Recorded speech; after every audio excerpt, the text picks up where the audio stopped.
নমস্কার বন্ধুরা, মমস কিচেনে আপনাদেরকে অনেক অনেক স্বাগত জানাই। আজ আমি আপনাদের সাথে শেয়ার করব সজনে ডাঁটার একটি নতুন রেসিপি।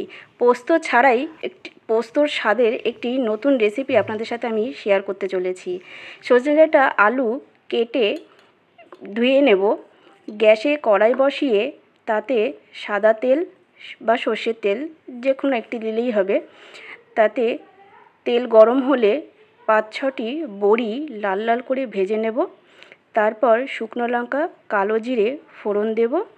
এবার সজনে ডাঁটা আলু দিয়ে একটু নাড়াচাড়া করে নেব। নিয়ে তাতে নুন হলুদ দেব, নাড়াচাড়া করব।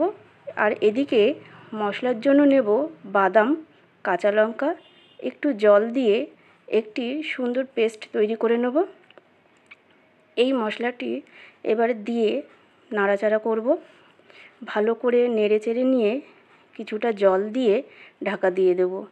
তারপর কিছুক্ষণ পরে ঢাকা খুলে দেখে নেব আলু বড়িটা সেদ্ধ হলো কি না। আলু বড়ি সেদ্ধ হলে এটিকে নামিয়ে নেব এবং গরম গরম ভাতের সাথে এটিকে সার্ভ করব।